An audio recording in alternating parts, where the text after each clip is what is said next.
Sarinah. Cakep. Jangan lupa beli pepaya. Cakep. Adik-adik yang di rumah, happy Sunday ya. Iya. Happy Sunday Peters, GPP Pasar Minggu. Happy Sunday. Sebuah opening yang klasik sekali. Yang kita lakukan. Pantun yang kita tunggu-tunggu selama ini ya. Akhirnya agak lebih panjang 2 baris lagi. Betul. Ini baru Biasanya pantun. cuman na. Iya. Sedikit lebih Panjang. kreatif ya. kreatif. Bagus. Mikirin 2 minggu. Benar. Oh, udah lama ya. Terakhir tuh kita ngebahas sama Kak Alfa tentang apa ya? Tentang Iya, Iya. kita lupa. Itulah boleh dilihat ke sebelum-sebelumnya lah ya. Iya. Gue juga lupa. Oke, minggu ini kita akan dilayani firmannya oleh Kak Alfa.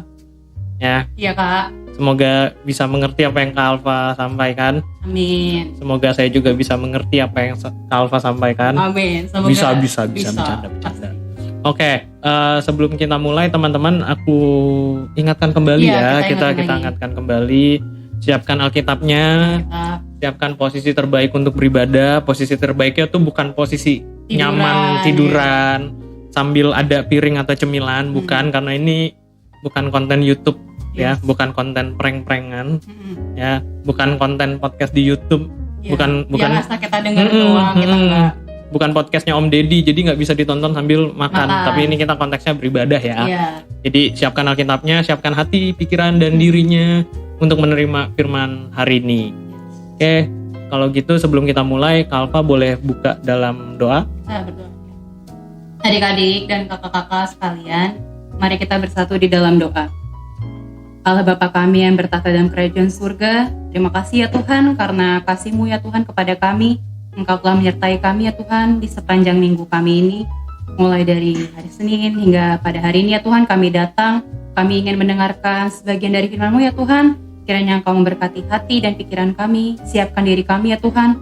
Agar kami juga dapat mendengarkan firman ini ya Tuhan. Dan dapat menjadi pelaku firman-Mu ya Tuhan. Kiranya Engkau memberkati hamba-Mu dan Kaito untuk menceritakan mengenai firman ini dari awal pertengahan hingga pada akhirnya. Kiranya hanya di dalam nama anak-Mu Tuhan Yesus Kristus kami telah berdoa dan mengucap syukur. Amin. Amin. Amin. Minggu ini kita akan ngebahas tentang apa, Kak Alfa? Kalau minggu kemarin sama Kak Kezia ya. Ya, betul. Minggu kemarin itu ngebahas tentang ulangan ya, dari kitab ulangan. Ngebahas tentang apa tuh Kak? Apa ya? Itu kemarin tentang si Musa. Musa ya. Si Musa deket banget kita. Tentang Musa. Iya, tentang apa ya? Supaya jangan sombong atas apa yang udah Tuhan kasih. Terus gimana kita harus selalu mengasihi Tuhan dalam setiap kehidupan kita, dan apapun yang kita lakukan juga semoga bisa berdampak untuk membangun bangsa dan negara kita. Karena rangkaiannya kan mau ke 17-an hari kemerdekaan kita kayak gitu. Berarti kalau misalnya dari tanggal sekarang 17-an itu udah sekitar 2 minggu lagi ya Kak ya, kalau misalnya sekarang ya kurang lebih 2 minggu lagi ya. Tapi kalau misalnya untuk minggu ini kita akan berbeda lagi nih Kak pembahasannya, jadi bukan tentang Musa lagi. Kita pindahnya ke perjanjian baru. Kita belajar move on kita ya, kita move on ke perjanjian baru tentang satu tokoh yang udah sangat amat terkenal di perjanjian baru, ya kan? Salah satu rasul, ya kan, yang terkenal yang banyak juga nulis di perjanjian baru. Ayo, tuh kita kakak tahu siapa? Tahu lah. Siapa? Belakangnya S. Uus. Bukan dong, Paulus ya. Iya, tentang Rasul Paulus. Iya. Tapi kita hari ini mau baca dari surat dari Rasul Paulus ke jemaat yang di Efesus. Sekarang kita boleh buka kitab kita, adik-adik siapkan Alkitabnya. Ya. Kita buka dari kitab Perjanjian Baru dari Efesus pasal 3 ayat 1 sampai dengan ayat yang ke-13. Efesus pasal 1 ayat 1 Efesus 3 ayat 1 sampai ayat 13. Ya. Nanti Kak Alfa akan baca judul perikopnya dan ayat yang bernomor ganjil. Nanti Kak Ito dan adik-adik yang ada di rumah juga bisa baca yang ayat yang bernomor genap. Dan nomor genap itu nomor 2, 4 dan seterusnya. Nanti ayat yang ke-13-nya boleh kita baca bersama-sama ya. Oke. Dimulai dari bacanya dengan lantang ya Kak Alfa, suaranya keras. dengan lantang. Ayo kita baca dari Efesus 3 ayat 1-13 yang menyatakan rahasia panggilan orang-orang bukan Yahudi. Itulah sebabnya aku ini, Paulus, orang yang dipenjarakan karena Kristus Yesus, untuk kamu orang-orang yang tidak mengenal Allah. Memang kamu telah mendengar tentang tugas penyelenggaraan kasih karunia Allah yang dipercayakan kepadaku karena kamu. Yaitu bagaimana rahasianya dinyatakan kepadaku dengan wahyu, seperti yang telah kutulis di atas dengan singkat. Apabila kamu membacanya, kamu dapat mengetahui daripadanya pengertianku akan rahasia Kristus, yang pada zaman angkatan-angkatan dahulu tidak diberitakan kepada anak-anak manusia, tetapi yang sekarang dinyatakan di dalam roh kepada rasul-rasul dan nabi-nabinya yang kudus. Yaitu bahwa orang-orang bukan Yahudi, karena berita Injil, turut menjadi ahli-ahli waris dan anggota-anggota tubuh dan peserta dalam janji yang diberikan dalam Kristus Yesus. Dari Injil itu, aku telah menjadi pelayannya menurut pemberian kasih karunia Allah yang dianugerahkan kepadaku sesuai dengan pengerjaan kuasanya. Kepadaku, yang paling hina di antara segala orang kudus, telah dianugerahkan kasih karunia ini untuk memberitakan kepada orang-orang bukan Yahudi kekayaan Kristus yang tidak terduga itu. Dan untuk menyatakan apa isinya tugas penyelenggaraan rahasia yang telah berabad-abad tersembunyi dalam Allah yang menciptakan segala sesuatu. Supaya sekarang oleh jemaat diberitahukan pelbagai ragam hikmat Allah kepada pemerintah-pemerintah dan penguasa-penguasa di sorga. Sesuai dengan maksud abadi yang telah dilaksanakannya dalam Kristus Yesus Tuhan kita. Di dalam Dia kita beroleh keberanian dan jalan masuk kepada Allah dengan penuh kepercayaan oleh iman kita kepadanya. Sebab itu aku minta kepadamu supaya kamu jangan tawar hati melihat kesesakanku karena kesesakanku itu adalah kemuliaan-Mu. Amin. Demikianlah firman Tuhan, Kak. Oke, jadi apa yang mau disampaikan Paulus di suratnya dia di pasal ketiga ini? Di pasal ketiga. Oke, kita mulai dari surat Efesusnya dulu ya, Kak, secara garis besarnya aja. Oke. Secara keseluruhan surat Efesus tuh gimana sih maksudnya keadaannya? Surat ini kan ditulis oleh Rasul Paulus itu sendiri kan, Kak? Betul. Kalau misalnya ayat satunya ditulis oleh Paulus saat dia berada di Gimana yuk? Gimana? Ayo baca ayat 1. Coba, Jangan Kak. tiba-tiba ada kuis dadakan nih. Tiba-tiba Kelihatan kaget. nggak prepare jadinya. Di mana, Kak Alfa? Di ayat satunya. Oke. Ya. Di mana, Kak Alfa? Itulah sebabnya aku ini. Efesus Oh, salah 3, buka Kak. nih. Iya. Salah buka. Mm-mm. Oke, itulah sebabnya aku ini Paulus, orang yang dipenjarakan karena Kristus Yesus, untuk kamu orang-orang yang tidak mengenal Allah. Nah, kondisinya jadi si Rasul Paulus ini ada di dalam penjara. Ya, Yang kondisinya keadaan kota Efesus pada saat itu, yang kita tahu dia kota metropolitan, kota yang juga besar di Yunani. Ya. Dia juga banyak kebudayaan Yunani yang terkenal pada zaman itu. Banyak orang-orang yang melakukan penyembahan kepada dewa-dewi Yunani, ya khususnya penyembahan berhala, bukan berhala sih, cuman mereka mempercayai kayak kalau sekarang tuh disebutnya mitologi Yunani, mitologi. Dewa Artemis, Artemis, bla bla bla ya. Mm-hmm. Sama berarti kurang lebih hampir sama kayak di Korintus ya. Ya. Oke. Kalau lanjut. misalnya Efesus kan khususnya tuh dewa Artemis atau dewa kesuburan. Ya.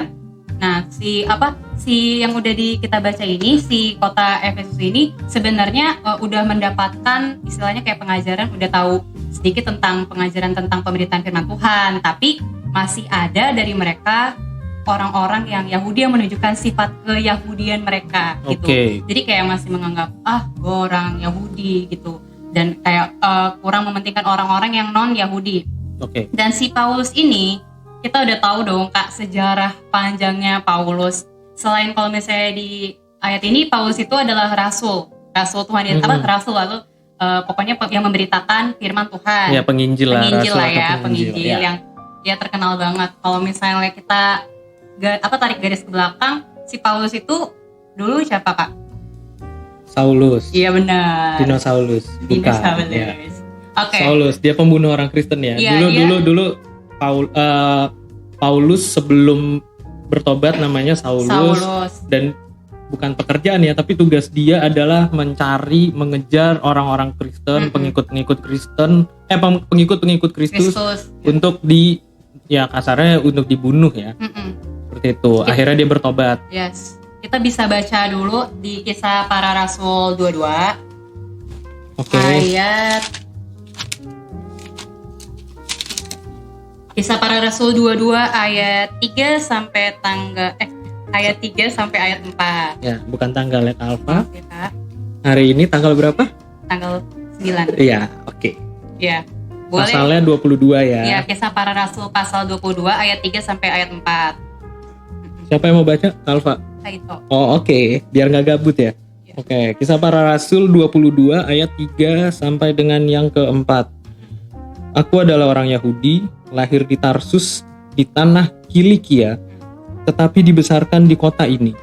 Dididik dengan teliti di bawah pimpinan Gamaliel dalam hukum nenek moyang kita, sehingga aku menjadi seorang yang giat bekerja bagi Allah sama seperti kamu semua pada waktu ini. Dan aku telah menganiaya pengikut-pengikut jalan Tuhan sampai mereka mati. Laki-laki dan perempuan kutangkap dan kuserahkan ke dalam penjara. Nah, intinya dulu itu kita udah ada gambaran sedikit ya, Kak, tentang Paulus masa lalu, yaitu Saulus. Jadi dia ternyata itu orang Yahudi. Jadi Saulus tuh dalam bahasa Yahudi setelah dia bertobat, dia akhirnya menjadi rasul yang memberitakan firman kepada orang-orang non-Yahudi. Makanya namanya Paulus itu di dalam bahasa Yunani gitu, Kak. Terus dia juga diceritain saat dia di dalam perjalanan dia ketemu Tuhan Yesus, akhirnya dia bertobat, akhirnya tapi nggak ketemu secara langsung ya? Iya. Bukan tiba-tiba lagi perjalanan menuju kota mana? Lupa. Damaskus. Yakin nggak? Yakin nggak? Dekat Damaskus. Damaskus. Damaskus. Oke. Perjumpaan dengan Tuhan itu gimana? Ini. Nih apa nih? Kita baca. Coba dari ayat 6, Kak. Boleh. Aku yang baca ya. Boleh. Tetapi dalam perjalananku ke sana, ketika aku sudah dekat Damsyik. Damsyik ya? Ya, Damsyik. Damaskus, Damsyik. Yaitu waktu tengah hari, tiba-tiba mancarlah cahaya yang menyilaukan dari langit mengelilingi aku. Maka rebahlah aku ke tanah, dan aku mendengar satu suara yang berkata kepadaku, Saulus, Saulus, mengapa engkau menganiaya aku? Jawabku, siapakah engkau Tuhan? Katanya, akulah Yesus, orang Nazaret yang kau aniaya itu. Oke, berarti kita stop sampai situ dulu ya. Berarti yang tadi bukan kota Damaskus ya. Kalau misalnya di ayat 6 itu, jadi si Saulus pada saat itu lagi perjalanan menuju kota Damsyik, dan perjumpaan dia dengan Tuhan Yesus pada saat itu adalah dalam bentuk berupa cahaya yang sangat terang, sehingga si Saulus pada saat itu mengalami kebutaan. Gitu. Lanjut. Intinya pokoknya kalau misalnya kita baca semuanya, dia buta, tapi habis itu ya pokoknya setelah dia buta, akhirnya dia udah nggak buta lagi, dia akhirnya udah mengikut Kristus, dia bertobat, Kristus. Singkatnya gitu sih. Singkatnya aku bantuin lagi ya. Iya, boleh. Singkatnya adalah waktu itu ketika Paulus mengalami kebutaan, akhirnya dia dipindahkanlah, dia ditolong. Iya, sama Ananias. Ya, sama Ananias. Dan di situ akhirnya setelah si Saulus mengalami mengalami mujizatnya Tuhan, bahwa Indian dia bisa ngelihat lagi, di situ dia akhirnya bisa percaya dan akhirnya bertobat. Bertobat itu bertobat dari jalan hidupnya yang lama, di mana dia mengejar orang Kristen, dia membunuh banyak orang Kristen, hingga akhirnya dia benar-benar bertobat, dan ya sampai yang kita tahu dia menulis banyak surat dan dia melakukan penginjilan yang luar biasa buat orang-orang Kristen di seluruh dunia pada saat itu, khususnya juga nggak cuman untuk orang Yahudi tapi yang non-Yahudi yang akan kita bahas di Efesus 3 saat ini. Betul. Lanjut Kalva. Jadi yang udah tadi, Paulus ini meskipun dia di dalam penjara, dia itu tetap istilahnya menjadi saksinya Kristus. Dia tetap istilahnya dia tetap memberitakan firman, dia tetap menginjili, istilahnya menginjili jemaat-jemaat khususnya yang di Efesus ini. Jadi kalau misalnya dari keseluruhan pasal 3 yang mau ditegaskan pertama itu keselamatan yang kita terima itu merupakan anugerah. Ya. Jadi bukan hanya Tuhan Yesus yang udah kematiannya Tuhan Yesus itu istilahnya yang memberikan kita keselamatan itu bukan hanya untuk orang-orang Yahudi saja, tapi juga untuk orang-orang non-Yahudi. Jadi nggak eksklusif untuk satu orang aja, tapi mau menegaskan bahwa keselamatan ini tuh milik semua orang, milik orang-orang non-Yahudi juga, bukan orang-orang Yahudi juga. Dan ini adalah suatu anugerah yang harus mereka patut syukuri. Jadi mereka jangan sampai kayak kira gue nggak bakal selamat nih, tapi Tuhan Yesus udah mau mati, udah berkorban di kayu salib untuk kita semua, ya untuk keselamatan yang bisa kita terima itu ya dari Tuhan Yesus untuk kita semua. Terus kenapa sih Paulus bisa ngomong kayak gini? Karena Paulus sudah mengalami istilahnya udah mengalami keselamatan itu, mengalami karya penyelamatan, udah melalui mujizat yang Tuhan berikan, dalam artian yang tadi udah sempat kita singgung bahwa ketika Paulus buta akhirnya bisa melihat lagi karena ditolong sama Tuhan. Akhirnya dia bisa selamat dan bisa sampai seperti yang tertulis di surat-surat yang dia tuliskan kepada beberapa kota atau daerah di Alkitab. Terus karena Tuhan Yesus sudah mati untuk semua orang, jadi maksudnya bukan untuk jemaat saat itu dan untuk kita semua pada saat ini, kita harusnya gimana sih Kak respon kita gitu sebagai orang-orang yang udah diselamatkan oleh Tuhan itu sendiri.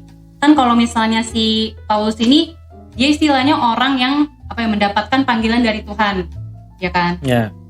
Hari ini kita mau kayak lebih fokus ke dalam panggilan. Apa sih itu panggilan kita sebagai orang Kristen tuh apa sih? Sama gimana kalau misalnya kita udah dapet panggilan itu sebagai saksi Kristus, gimana gitu untuk kita bisa lakuin dalam hidup kita sehari-hari gitu sih Kak. Oke, berarti yang pertama panggilan kita sebagai orang Kristen itu apa? Ya, kalau misalnya panggilan menurut Kak itu artinya tuh apa? Arti panggilan itu sendiri? Ya, dipanggil. Ya dipanggil. Ya, namanya panggilan. Iya benar. Aku manggil Kak Alfa, itu panggilan buat Kak Alfa. Ya, panggilan kayak kalau misalnya itu sih kayak himbauan atau ajakan, yuk gitu kan. Ajakan, himbauan atau undangan, cara kita untuk memanggil seseorang. Kayaknya lebih tepat undangan. Undangan ya. Ya. Kalau himbauan tuh kayak ibu-ibu, bapak-bapak dimohon, ya itu himbauan. Tapi kalau undangan itu kayaknya katanya lebih tepat bahwa Tuhan mengundang kita. Nah, Tuhan itu mengundang kita untuk apa? Itu pertanyaannya yang mungkin Kak Alfa bisa jawab. Oke. Kan si panggilan Paulus, panggilan kita sebagai saksi Kristus. Kalau yang aku tangkap ya, kita misalnya dipanggil oleh Kristus gitu. Panggilan itu bukan berarti bukan kita jadi pelayan doang gitu. Kan istilahnya orang yang terpanggil nih pasti harusnya jadi pelayan atau pendeta, atau misalnya kita dapat panggilan kita bakal jadi pendeta majelis atau kayak gitu-gitu. Tapi kalau menurut aku kita udah dipanggil sama Tuhan, berarti kita siap untuk mengikuti apa yang Tuhan inginkan, apa yang Tuhan udah perintahkan sama kita. Kayak gitu Kak. Kalau Kak itu gimana? Oke, berarti simpelnya gini, aku menyederhanakan bahasa Alfa ya. Iya. Intinya berarti panggilan itu tidak eksklusifly bahwa orang-orang yang dipanggil Tuhan itu cuman orang-orang yang melayani. Melayani dalam arti yang mulai dari mungkin pendeta, majelis jemaat, pelayan PT, pelayan PA, atau pengurus GP. Ya, seperti itu yang maksudnya yang aktif di organisasi kegerejaan, bukan seperti itu. Sejatinya bahwa semua kita itu sebenarnya punya panggilan masing-masing. Kita punya porsinya masing-masing. Mungkin memang yang lebih terlihat yang melayani karena langsung dan terstruktur dalam satu organisasi kalau sekarang ya. Tapi buat yang mungkin belum melayani atau memang tidak terpanggil untuk melayani dalam gereja, dalam lingkup gereja, itu kita tetap punya panggilan dan masih bisa melayani dan yang melayani itu bisa dalam bentuk apa aja kok. Benar. Sesimpel misalnya di sekolah kita bantuin teman kita itu juga udah pelayanan kok. Bantuin ngerjain tugas kalau mereka perusahaan itu juga bukan bantuin ngerjain tugas dong. Iya, ngajarin ya, belajar bareng, ngajarin teman-teman yang nggak ngerti. Kalau bantuin ngerjain tugas nggak boleh, karena itu membantu teman kita untuk lebih jatuh ke dalam jurang yang lebih. Iya, kalau misalnya kita ngerjain sih jangan. Iya, jangan kita yang ngerjain, tapi bantuin. Iya. Atau sesimpel misalnya melayani orang melalui sosial media. Iya. Melayani orang lewat sosial media juga bisa. Kayak kata-kata gitu ya, quotes ya, gimana tuh Kak? Misalnya, tapi ini juga bukan cuma sekedar nge-share ayat atau renungan doang. Tapi lakukanlah itu ketika kamu sudah melakukannya duluan. Misalnya pagi, aku udah saat teduh, aku udah merenungkan firman itu pada pagi hari ini misalnya. Terus mau share dengan tujuan supaya orang lain juga bisa dapat pesannya dan bisa terberkati, sama-sama punya dapat berkat yang sama gitu. Ya harus kayak gitu, itu yang benar. Itu berarti kita sudah bisa melayani, sudah bisa bersaksi even dalam lingkup terkecil di sosial media. Kayak gitu. Jangan cuman sekedar share ayat cuman buat pencitraan, karena jangan. Itu bukan saksi, itu juga bukan bentuk pelayanan. Itu cuman pengen kelihatan rohani aja. Dan ya jangan sampai kayak gitulah. Masa nama Tuhan dipakai buat pencitraan, mau ngapain? Jangan. Ya, jangan kayak gitu. Menggunakan nama Tuhan, seenggaknya kita yang paling benar. Enggak. Tapi udah lanjut nih dari panggilan nih, kita udah panggilan gimana? Terus menjadi seorang saksi. Tadi kayak itu udah sempat nyinggung juga kan tentang saksi. Gimana sih jadi saksi? Saksi kan bersaksi. Gimana caranya kita menyatakan? Gimana caranya kita itu menunjukkan? Ya kan? Menunjukkan atau mengungkapkan. Nah, jadi kalau misalnya salah satu contohnya yang tadi Kak Ito bilang, yang tadi di sosial media itu udah sebagai salah satu contoh kita menjadi saksi. Bukan kayak ya saksi, ini orangnya bagus nge-share yang tadi Kak Ito bilang, tapi aslinya ternyata tidak seperti apa yang disampaikan.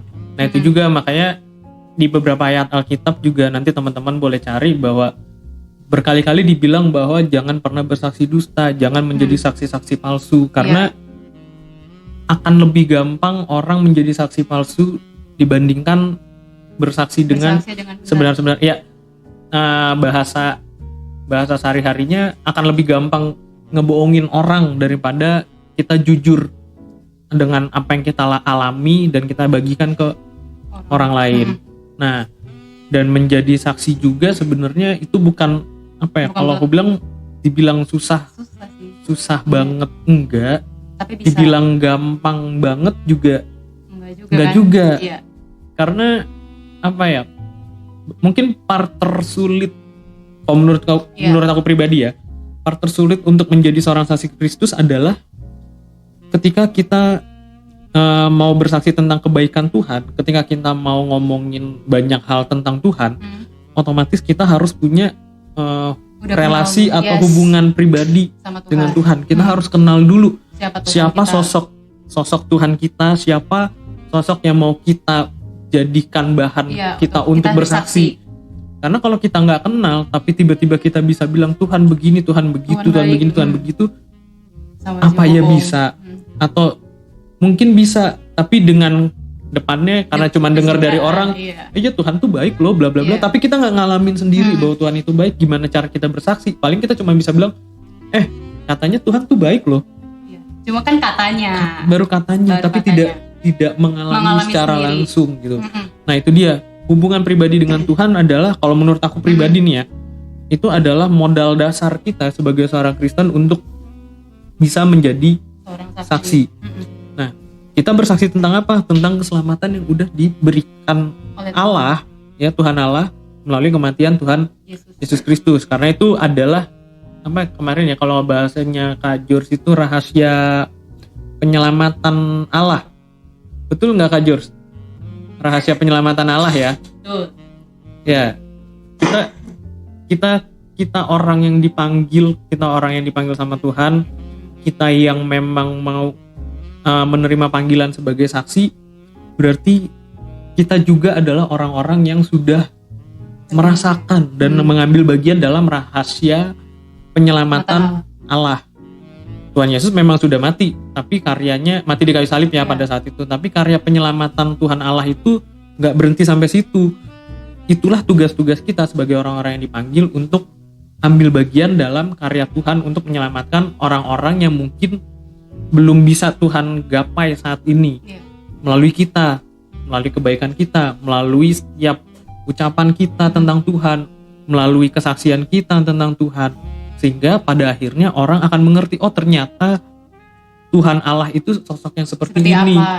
Berarti selama ini gue bisa hidup sampai seperti saat ini, itu semua bukan karena kekuatan gue, tapi karena keselamatan yang Tuhan berikan. Mungkin kalau Tuhan pada saat itu tidak memberikan keselamatan melalui kematian Tuhan Yesus, ya mungkin kita nggak ada sampai sekarang, dan kita akan masih hidup dalam dosa, which upah dosa adalah maut, dan kita nggak akan selamat. Gitu Kalva.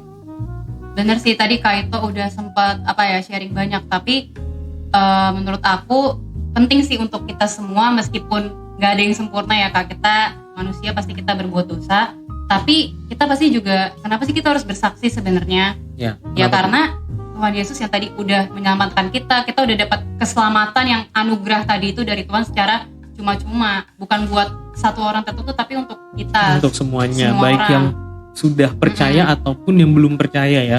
Keselamatan itu milik semua selama kita adalah manusia, selama kita adalah ciptaan Tuhan, ya kita akan menerima keselamatan itu. Yang membedakan mungkin kita sudah mau mengambil keselamatan itu apa belum, apa enggak gitu.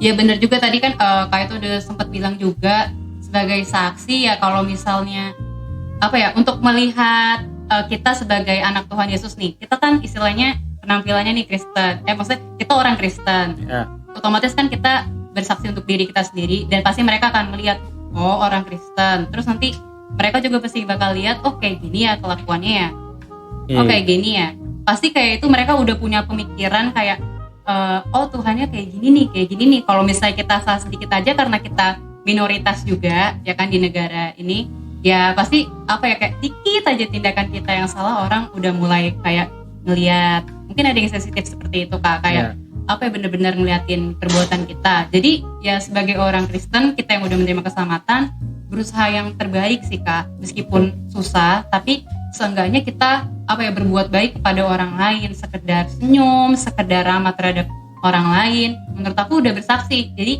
kayak bersaksi kayak kalau misalnya kita bete aja gitu, kayak ketemu orang kayak malah bosan nemenin dia. Jadi intinya simpelnya dari apa yang Kak Alva bilang, bahwa setiap tingkah laku kita dalam kehidupan kita sehari-hari itu juga udah menjadi saksi secara tidak langsung. Dan ya memang orang akan lebih gampang melihat figur ya, karakter kita seperti apa. Kalau karakter kita adalah pemarah, karakter kita adalah orang yang nakal, anak-anak yang nggak benar, anak-anak yang suka rese, ngisengin orang, suka malak, apa ya itu adalah bentuk bahwa kita adalah saksi Kristus? Apakah Tuhan kita mengajarkan seperti itu? Kan sebenarnya enggak. Gitu, makanya dengan kalian berbuat seperti yang tadi Kak Alva bilang, itu udah menjadi saksi dalam bentuk dalam level yang paling simple. Karena itu paling mudah dilakukan dengan kita senyum, kita menyapa orang, ramah sama orang, baik sama orang. Orang mungkin pertama nggak akan ngelihat, oh ini orang baik banget nih, agamanya pasti Kristen. Nggak gitu cara mainnya.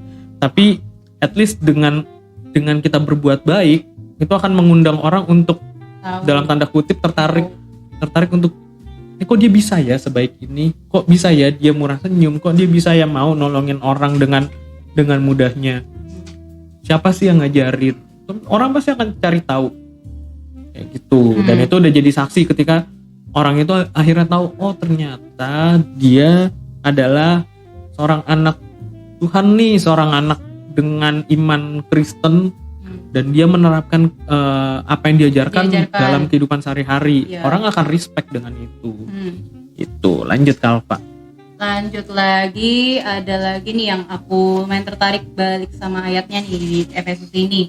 Di ayat 7 sama 8 aku baca, dari Injil itu aku telah menjadi pelayannya menurut pemberian kasih karunia Allah yang dianugerahkan kepadaku sesuai dengan pengerjaan kuasanya. Kepadaku yang paling hina di antara segala orang kudus telah dianugerahkan kasih karunia ini untuk memberitakan kepada orang-orang bukan Yahudi kekayaan Kristus yang tidak terduga itu. Aku lanjut lagi ya Kak.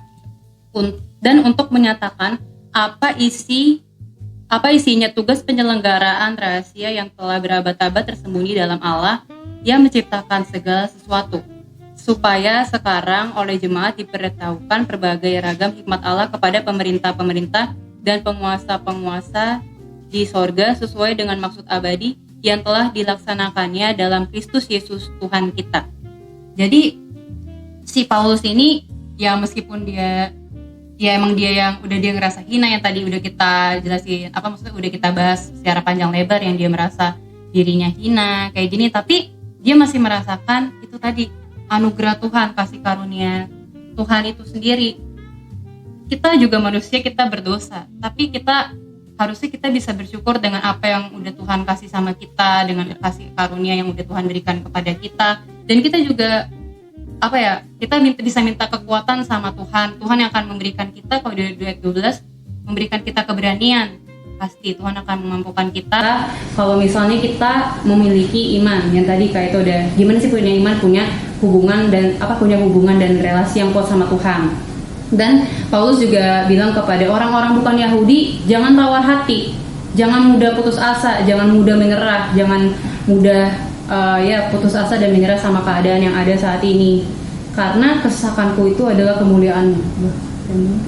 Oke. Suaranya hilang nih Kak Alfa nih. Oh iya. Lama-lama kecil, capek. Lama-lama kecil. Ya. Aduh. Masih ada lagi nggak Kak Alfa? Udah sih Kak, kalau misalnya dari Efesus ini menurut aku udah aku jelasin sih, udah menarik banget sih ayat ini, karena banyak banget yang bakal bisa dibahas, ya banyak banget yang bisa diulik gitu. Intinya adalah tentang bersaksi, bagaimana kita bersaksi dalam kehidupan kita sehari-hari. Dan satu hal yang menarik itu sebenarnya ini closing statement dari aku aja ya, tambahan sedikit bahwa menarik kalau misal kita ngelihat sejarahnya Saulus, di mana dia dulu adalah orang yang bisa kita bilang berdosa banget. Yeah. Akhirnya sampai akhirnya dia bisa jadi penginjil. Dia bisa merasakan karya keselamatan Allah, dan itulah yang Tuhan pakai untuk jadi saksinya. Itu bisa dibilang satu karya Tuhan yang keren. Karena di situ kayak Tuhan mau nunjukin, gue nggak peduli masa lalu lu seperti apa, gue nggak peduli lu mau seberdosa apa, gue nggak peduli lu lahir dari keluarga yang mana, seperti apa, mau kaya mau miskin, lu mau penyakitan apa enggak, gue nggak peduli. Tapi kalau gue mau pakai lu untuk jadi saksi gue, bisa. Kenapa? Supaya orang ngelihat, oh ternyata dengan kekurangan yang ada aja, dengan kelemahan yang ada, dengan masa lalu yang buruk, itu nggak mengubah hati Allah untuk memberikan keselamatan. Dan orang-orang yang diselamatkan ini bisa jadi saksinya dia, bahkan jauh lebih besar karyanya gitu loh. Karya-karya untuk memberitakan kebaikan Tuhan kayak gitu. Dan jadi ya closing statementnya adalah nggak peduli teman-teman seperti apa saat ini, kondisinya seperti apa, kalian tetap bisa jadi saksi-saksi Kristus dengan kelebihan maupun kekurangan kalian. Kalau memang kalian merasa menjadi saksi Kristus dalam kekurangan kalian saat ini, justru itu adalah hal yang bagus kalau menurut aku. Karena dari kekurangan itulah Tuhan akan mampukan kalian, akan memperlengkapi kalian. Indian kalian akan sadar bahwa selama ini Tuhan kasih kekurangan gue seperti ini untuk satu tujuan yang besar. Gak tahu apa, karena masing-masing orang pasti punya perjalanan dan kekurangannya sendiri-sendiri. Tapi intinya jangan pernah minder, jangan berkecil hati. Karena tadi dibilang bahwa yang terakhir tuh di ayat 13, sebab itu aku minta kepadamu supaya kamu jangan tawar hati. Ketika kita menjadi saksi Tuhan, jangan tawar hati. Semangat terus. Melihat kesesakannya Paulus pada saat itu, karena kita. Karena kesesakannya Paulus pada saat itu adalah kemuliaan kita, kemuliaanmu pada saat itu. Jadi kesesakan kita saat ini mungkin akan menjadi kemuliaan orang lain yang menerima kesaksian kita tentang Tuhan. Seperti itu. Kalau dari aku. Mantap. Ya pokoknya mantap aja nih. Ada iya lagi sih, semuanya panjang. Iya. Maksudnya untuk semua proses ketika kita bisa di titik saat ini seperti Paus itu merupakan susah gitu, nggak terlalu gampang. Nggak terlalu gampang, nggak gampang lah. Oke. Ada lagi? Udah sih, intinya tadi kayak itu udah bilang. Aku cuma 3 poin lah. Pertama yang tadi, keselamatan itu anugerah Tuhan intinya. Terus kita harus bersaksi. Kalau misalnya gimana sih bersaksi kalau menurut Alkitab yang ada di Matius 28 ayat 19 sampai 20 yang pergilah, baptislah mereka dalam nama Bapa dan Anak dan jadikanlah semua bangsa muridku dan baptislah mereka dalam namaku, dalam nama Bapa, Anak dan Roh Kudus. Nanti baca lagi di rumah. Iya benar tadi. Dia sama yang ayat 13 sebagai saksi Kristus, jangan tawar hati, jangan mudah menyerah meskipun yang tadi kayak itu bilang kita semua ya pasti nggak ada yang perfect, tapi kita pasti bisa di dalam Tuhan. Amin. Oke, itu aja ya Kalva ya. Kalau gitu boleh ditutup dalam doa. Ya. Boleh. Adik-adik dan kakak-kakak, mari kita bersatu di dalam doa. Allah Bapa kami yang bertata dalam kerajaan surga, terima kasih ya Tuhan, karena atas kasih-Mu ya Tuhan kami telah belajar ya Tuhan melalui surat Paulus kepada jemaat yang berada di Efesus ya Tuhan. Ya Tuhan, mungkin masih banyak ya Tuhan dosa dan kesalahan kami yang kami lakukan. Kami belum bisa bersaksi dengan baik ya Tuhan. Kiranya Engkau memberkati kami agar kami bisa menjadi saksi-Mu ya Tuhan, jadi pribadi yang lebih baik lagi ya Tuhan. Kiranya Engkau menyertai kami ya Tuhan. Kiranya di dalam nama anak-Mu kami telah berdoa dan mengucap syukur. Amin. Amin. Warta PT-nya ada Kalva minggu ini? Warta PT yang pertama, hadiah kuisnya akan dibagikan. Sudah dibagikan kepada adik-adik yang udah masuk 10 besar. Wah, harus ada tepuk tangan ya. Gimmick banget. Kompak sekali. Ya, buat adik-adik yang belum menang, ayo makanya rajin ikut kuisnya. Bakal ada kuis lagi habis ini. Terus akan ada podcast lagi di minggu depan dengan kakak yang berbeda lagi. Uang persembahan juga adik-adik sementara di celengan dulu. Ya kan, ditaruh di celengan dulu. Nanti biar kalau misalnya kita udah berkumpul lagi, kita udah ketemu lagi, bisa dikasih ke kakak-kakaknya. Yes. Gitu. Betul. Ada lagi Kak? Udah, itu aja. Oke, kalau gitu terima kasih Kalva buat sharing firman-nya pada pagi hari ini. Nggak pagi sih. Pagi. Waktunya terserah kalian nontonnya kapan sih. Intinya terima kasih buat sharing firman-nya hari ini. Semoga buat teman-teman yang sudah mendengarkan atau nonton podcast ini bisa jadi berkat. Amin. Dan bisa dilakukan dalam kehidupan sehari-hari dan bisa menjadi saksi Kristus. Amin. Dalam segala tindak tanduk yang kita semua lakukan. Amin. Oke, mau ditutup pakai pantun Kalva? Iya, pantun biasa. Iya, nggak apa-apa, silakan. Sore-sore ketemu biasa. Terima kasih.